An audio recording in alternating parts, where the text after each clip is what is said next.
A fashion film is actually judged by the same criteria as what makes any other film, except fashion has to be the protagonist. So it can take many forms. It can be a fiction, it can be documentary, it can be animated, it can be anything as long as fashion has a pivotal point in it. In the competition, it's 30 seconds to 5 minutes, but actually it goes a little over. But then there are documentaries, which could be an hour and a half. There's feature films. So the only limit, and there's out-of-competition films. The only limit is actually for the competition. It's both. You have commissioned films and non-commissioned films. And I always think, do I separate the two or do I put them together? And I decided a couple years ago, I was talking to Marie Masson. She was on my jury. She's one of the programmers at the Lincoln Center Film Society, about this, like, do I separate? My feeling is a good film's a good film. And she said, no, don't separate them, but maybe give her an advertising prize. So that's what I did. I have a very qualified jury from all different places, like people that are in the film business, or producers, directors, museum curators. There's business lawyers, like entertainment lawyers. And the film has to take us somewhere where we haven't already been, for one thing. The fashion has to have an importance. It's judged on the art direction, the acting, the sound design, the styling. But basically, we're very open to what it can be, but we want it to be something innovative. It's getting more of a balance now. It used to be a couple years ago, and still is to a certain extent, fashion photographers trying to be filmmakers. But it's not a natural segue, because you have different concerns when you're a director. So I find there are a lot of directors that have nothing to do with fashion that make great films. They just need a good stylist. Yes, there are a lot of making of fashion shoots, but I don't consider that necessarily a fashion film. It's a making of, which could be in a documentary category, but it's not really a film. But yeah, what you said is absolutely true. Every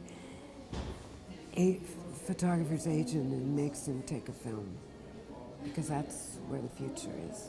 Yeah.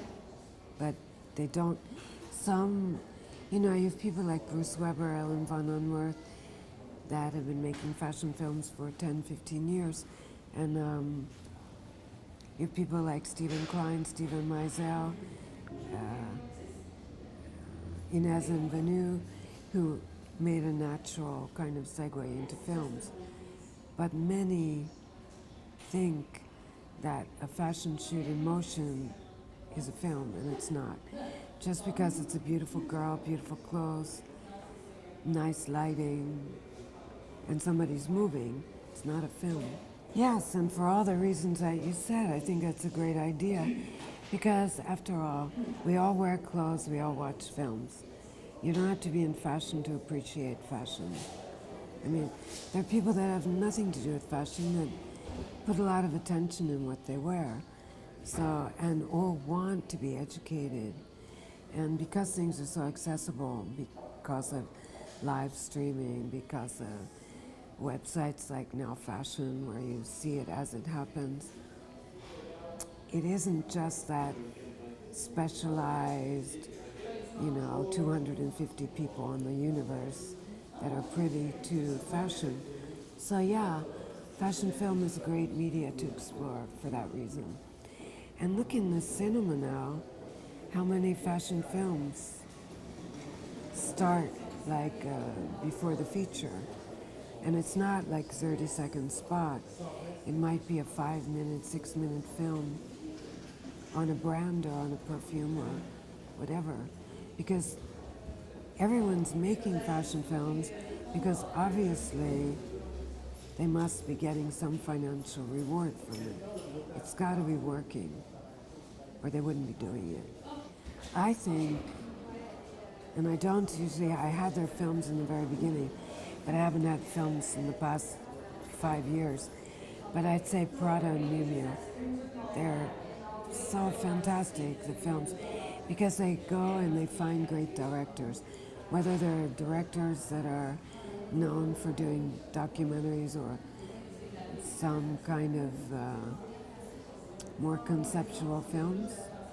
They take that step and they produce films that are memorable, that you're going to think about years after it's been shown. Or like Agent Provocateur. They chose Mike Figgis. It's a film I saw, maybe it was 5 years ago, I'm not sure. It crashed the whole website of Agent Provocateur with Kate Moss in infrared film. It's fantastic. It has no sellout date, you know,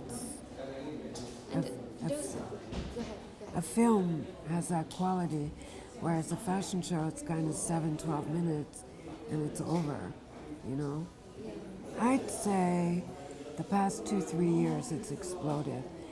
My first festival was 2006. It was called You Wear It Well. So now it's 8 years actually. 6 years as a Shade of You in fashion film. But 2-3 years, everyone's making films. Well, come up with an idea that we haven't already seen to start with and have a plan. You can be spontaneous to a certain extent, but you should know where you're going generally. Get actors instead of models, because sometimes models can act, but generally they can't. And get really great technicians. A good editor is worth a pot of gold. Art direction, you don't have to come from fashion, but get a great stylist. And work with the sound design and don't depend on the sound to create an impact. Your film, your scenario should do that. And the film should just provide another element to make it a bit more profound.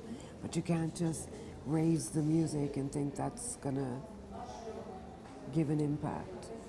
You have to know what you're doing. There's a lot to think about to make a film. Look at Who Are You, Polly Magoo. William Klein, I had him as a special guest last year. It's a total parody on fashion and on Diane Pernet. And he kind of hates fashion in a way, but it's a brilliant film. Well, what I'd like is to see more filmmakers make the fashion films, less fashion photographers and more filmmakers. And I'd like it as it is here, as a satellite event to a film festival, because I find that more interesting than being a satellite event to a fashion week.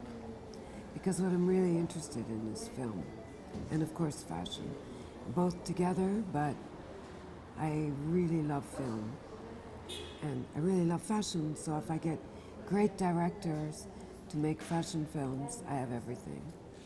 Yeah, my degree is in filmmaking, where the emphasis was on documentaries. Of course, when I studied it, I wanted to do fiction, because it was about documentaries. But now I'm back to loving documentaries. But I was a designer for my own brand. I was a reportage photographer, not a fashion photographer.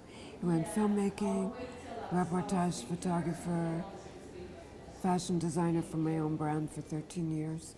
Then I moved to Paris. I worked for CBC as an assistant to the producer for Fashion Files. And then I worked as a stylist, fashion editor for a woman, Joyce Ma, who's the first woman that brought European fashion to China. And I worked, I can't remember which came first, Elle.com, VogueParis.com. Then I made little documentaries with Disciple Films, and that's when I learned how to edit and just shooting, like using Final Cut Pro. And then journalist and blogger and festival founder, director. I wanted to give kind of a mix of some of the films that were in the short film competition. I wanted to show Serge Lutin because it's this brilliant little bijou. 16 minutes, it's just hypnotic, and it hadn't been shown since 1974 or 76 until Centre Pompidou and Anvers and here. That's all in a week. And I want to show the winners, of course, and a little sci-fi fashion fiction with Daphne Guinness, which was kind of fun and great styling.